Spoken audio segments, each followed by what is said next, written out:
Okay, so let's try and get another game. I've noticed our good friend Big Geek 942 is at rank 1 at 2383. So maybe I was a little bit lucky to draw with him in that King's Gambit game a few weeks back, not that long ago. Actually, let's play another King's Gambit. Talking about King's Gambit, if I can draw with the number 1 seed in it. Now Bishop C4 I think will be a lot of fun for allowing Queen H4. Going back to the romantic era of chess. I hope this is not a total disaster. So Ruby King.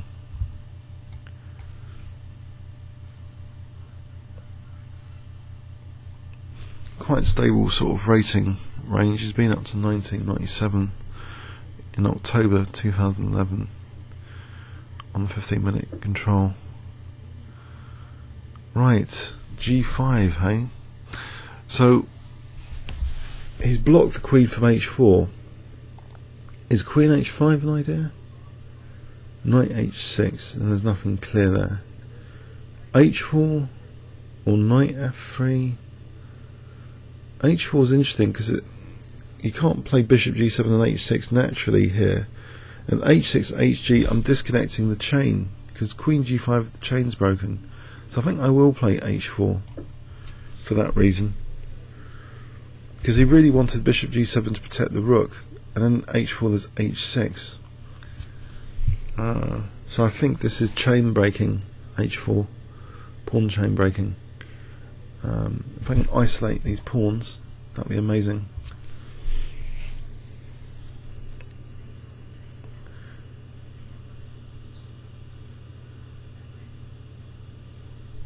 And there's another question about Queen H5 that crops up after Bishop G7, Queen H5.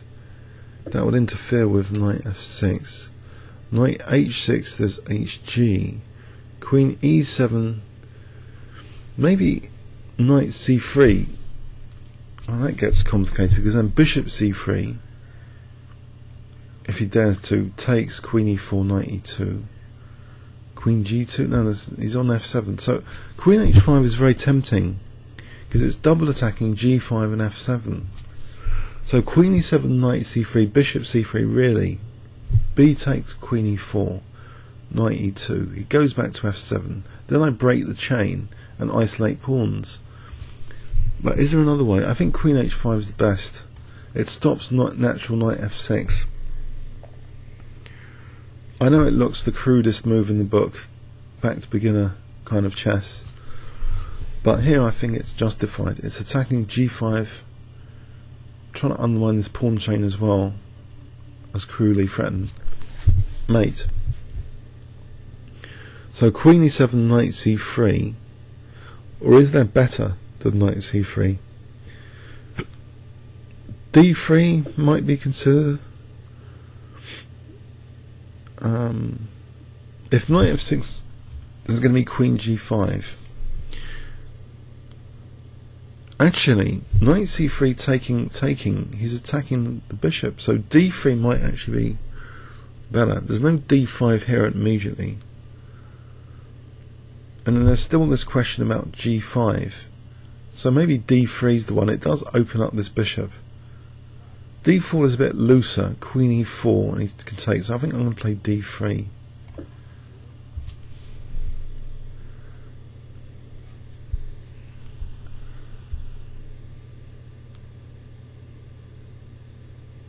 But what about C6 for D5? How about Knight E2 would unpin instead of Knight F3? Less aggressive Knight E2, but it immediately unpins that E pawn. Now here, I don't know, taking queen sack, queen for rook and bishop. Just seen Naka against Aronian, Naka playing black against Aronian. There was a queen sack in there. What does he do about the knight? After that, he plays something like Queen F8.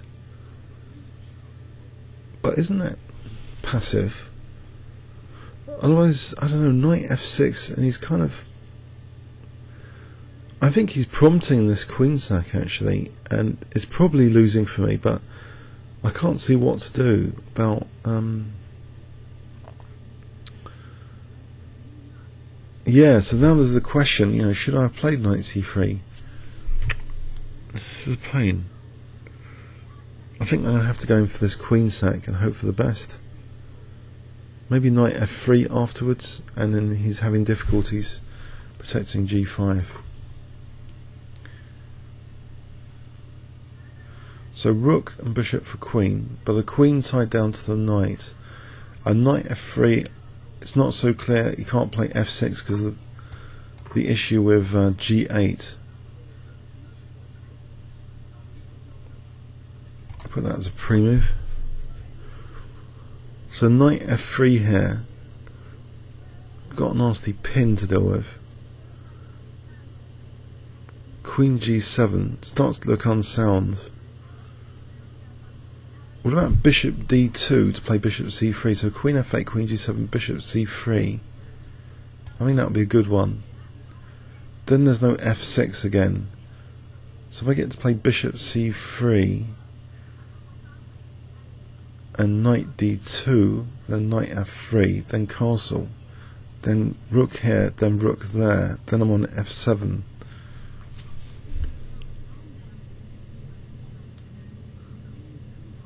But also, I don't know, is there this decoy? It's at the moment it's check. Something to bear in mind, bishop b4 as well later.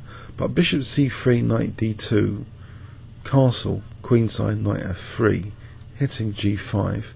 This could be a lot of fun as well, like the other game. I get these pointy bishops at the king.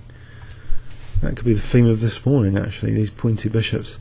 So bishop c3, I think is a juicy one, but he's going to try and interfere with casting queenside or something. Actually, did I even need to play that immediately? I should have slowed down there. No, I needed d2 for the knight. That's logical. Okay, I can develop a piece here. Well, it's a shame I'm losing that knight squared bishop. There's nothing stronger, I think, than to develop a piece here. It's probably going down in flames, this position. For me, because I don't know if he gets coordinated. This diagonal is a bit sensitive, but once I get in knight f3, actually the king on d7 doesn't seem that ideal anyway. So knight f3.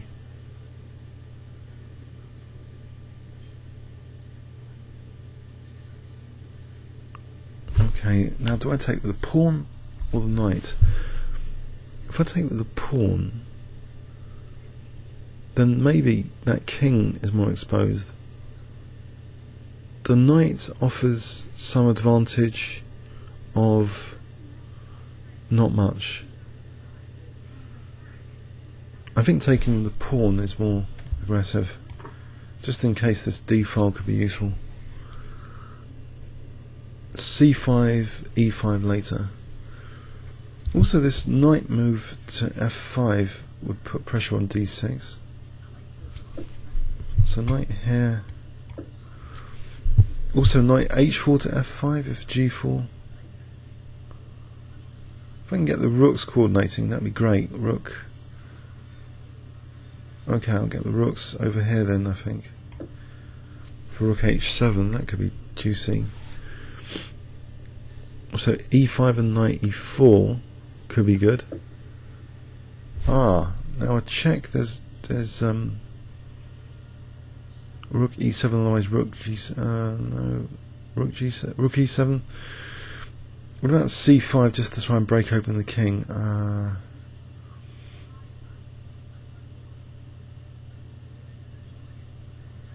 I could test rook check. Or c5 here, take knight c4, king goes back, out there, e5. I'll try and do this to sort of break open the defences.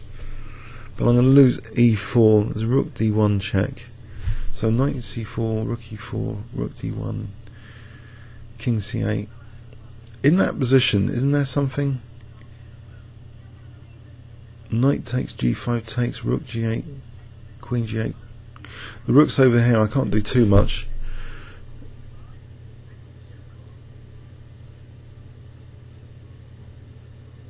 That's e5, is that any good?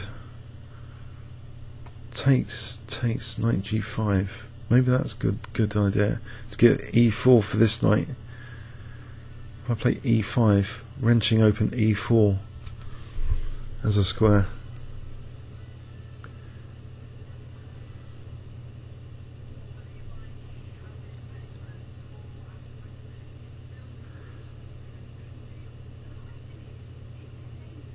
Yeah.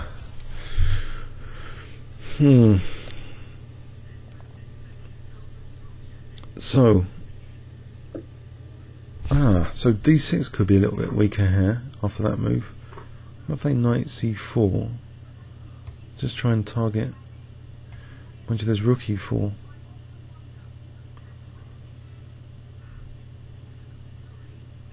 There's no knight g5. The rook's not really doing that much now.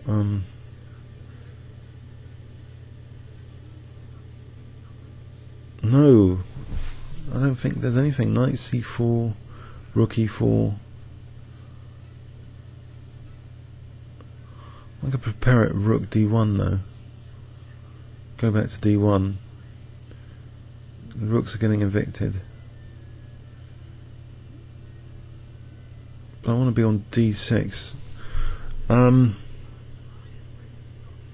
Can't see what else to do, so I'll put this rook back.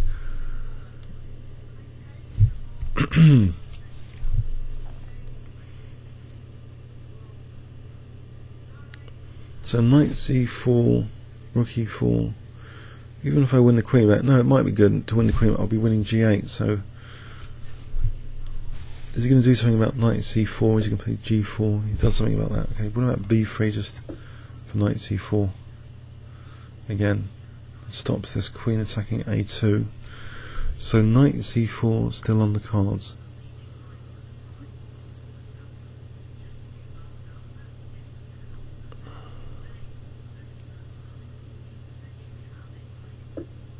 Okay. Well, it looks good to get coordination now anyway between rook and knight. Maybe a4 simply, if he protects that a4, just to stop b5.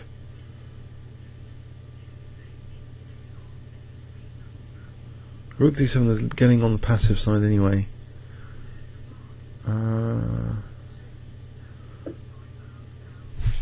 There's rook d5 as well. It's knight e7. So I think a4. Keep steady for a moment. Rook d5.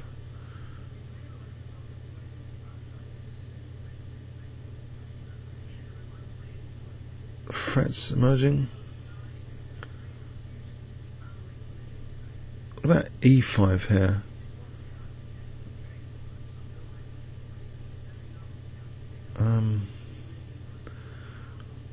That rook is not really doing much on h8, is it? What about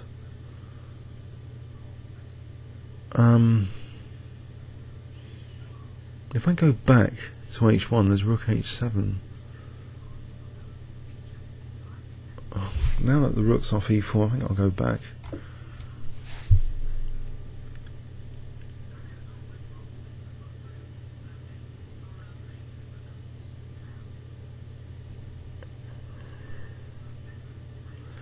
Okay, so the situation is I don't want to lose two rooks for the queen. The rook hasn't got many infiltration squares, so I think rook over here then is virtually forced. Can't see many other moves. Rook h7 just takes.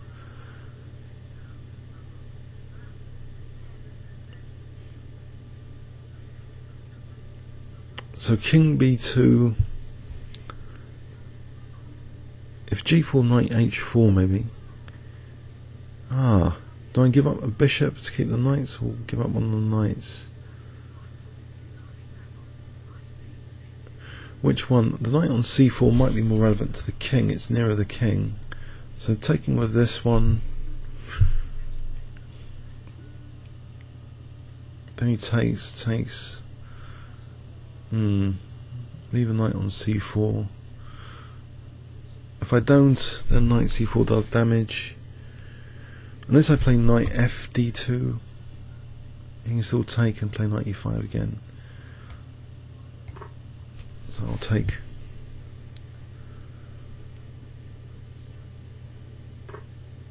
Okay, if I take the bishop, goodbye to the bishop as well. Bishop e5 doesn't do much. Bishop e5, keeping kind of rook and knight for the queen, but the knight's kind of nice on c4 anyway for a moment.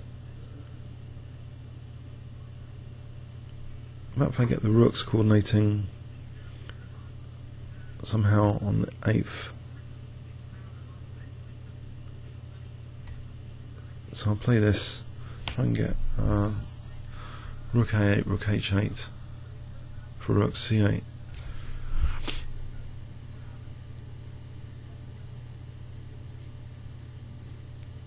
So in this situation, rook and knight for queen situation, which doesn't balance really, and he's got potential for passed pawn, which he's using now, so it's grim. So rook a8 f3 is getting critical.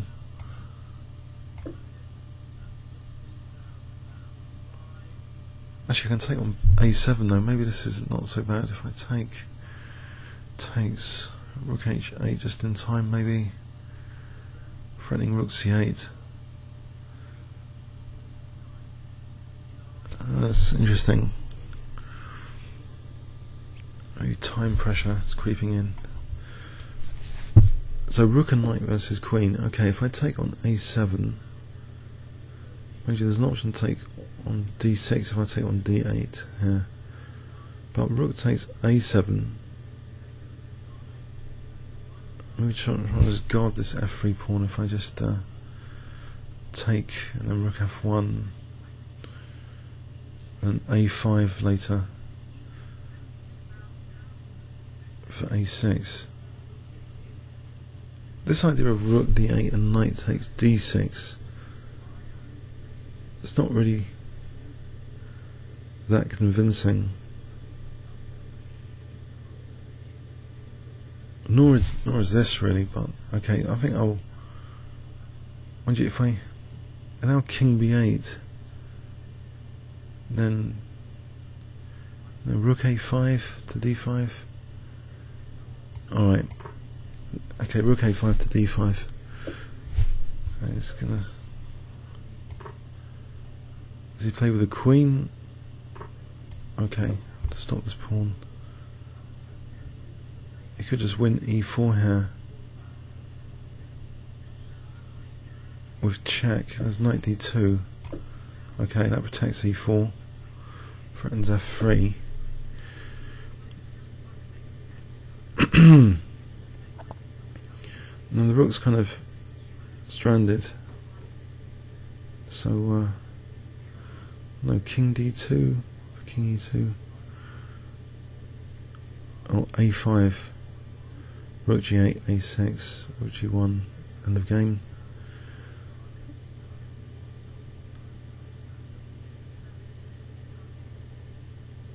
I'm going to have to sack a rook soon. If I get a king to e2 for a moment. It looks pretty downhill actually from here.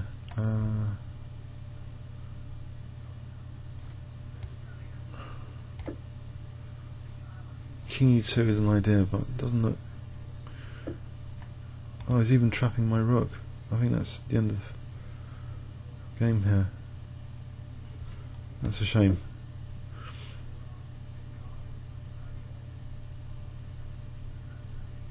Yep, I think I'll resign that.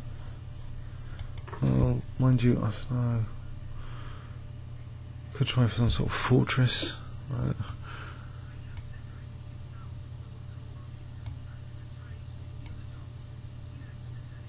Doesn't look very likely. I could resign here.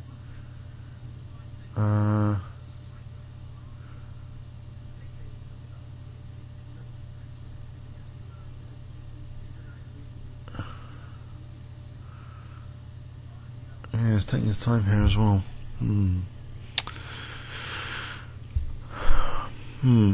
It's not going to fall for any tricks. I wouldn't have thought. E4's dropping at some point.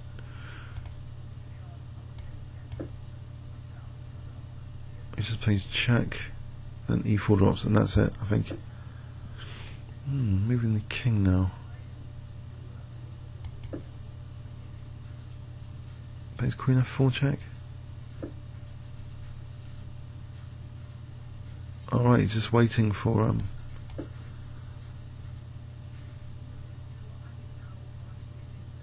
Doesn't play Queen F4, just wins E4. Yep. Oh dear. Oh dear, oh dear. An 1890. It's unsound, I'm afraid. Not much compensation. Now probably maybe this was a better chance just to take on D8, take on D6, then play knight F5. The rook got stranded anyway the way it was played, so taking off that rook for knight D6.